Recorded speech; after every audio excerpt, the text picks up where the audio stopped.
Baiklah, bismillahirrahmanirrahim. Assalamualaikum warahmatullahi wabarakatuh. Perkenalkan, nama saya Cindy Aulia dari kelas 232A, Sekolah Tinggi Ilmu Ekonomi Makassar Maju.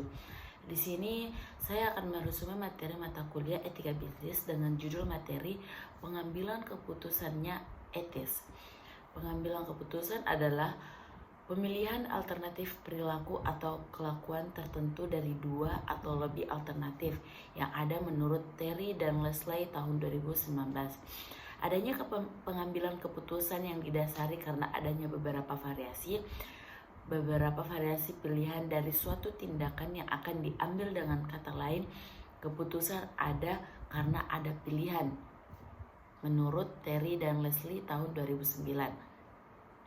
Adapun dasar-dasar pengambilan keputusan adalah yang pertama, intuisi, kedua, pengalaman, tiga, fakta, empat, wewenang, dan lima, rasional. Pendekatan-pendekatan pengambilan keputusan yang etis, yang pertama, pendekatan filosofi, kedua, pendekatan 5 pertanyaan, ketiga, pendekatan standar moral, dan keempat, pendekatan pasti keempat. Pendekatan pasti. Keempat pendekatan tersebut dapat digunakan sebagai bahan pertimbangan untuk melakukan pengambilan keputusan yang beretika. Meskipun masing-masing pendekatan memiliki penekanan dan pembeda yang khusus, namun benang merah dari keempat pendekatan tersebut adalah bagaimana keputusan mampu mengakomodasi dan tidak mengabaikan hak dan kewajiban masing-masing pemangku kepentingan. Poin kedua, pengambilan keputusan dalam bidang proses produksi manufaktur adalah kegiatan perusahaan sejenis yang mengelola bahan mentah menjadi barang setengah jadi atau barang jadi dengan melibatkan bahan-bahan pembantu tenaga kerja dan mesin-mesin serta alat-alat perlengkapan sehingga memiliki nilai yang lebih besar atau added value. Faktor-faktor mempengaruhi B3G sama produksi. Beberapa faktor yang ada dalam kondisi realnya cenderung untuk menambahkan derajat kesulitan dan kompleksitas dari keputusan yang harus diambil menurut Wahyudi tahun 2008. Yang pertama, faktor ketidakpastian mengenai kondisi yang akan datang. Kedua, kebutuhan untuk memerhatikan berbagai jenis kriteria yang harus dipenuhi seperti kuantitas, kualitas, dan biaya. Ketiga, tekanan-tekanan yang berkaitan dengan kecepatan waktu pengambilan keputusan.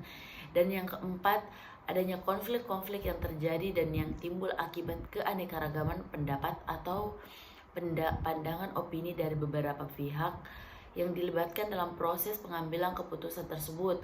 Tahapan-tahapan bidang produksi. Yang pertama, peramalan atau forecasting merupakan bagian dari suatu pengambilan keputusan.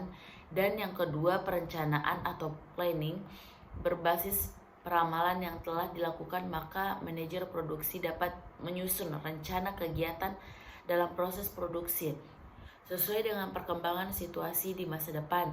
Dan yang ketiga, pengawasan atau controlling. Pengawasan merupakan tahap akhir dari pengambilan keputusan yang merupakan tahap akhir dari serangkaian proses produksi.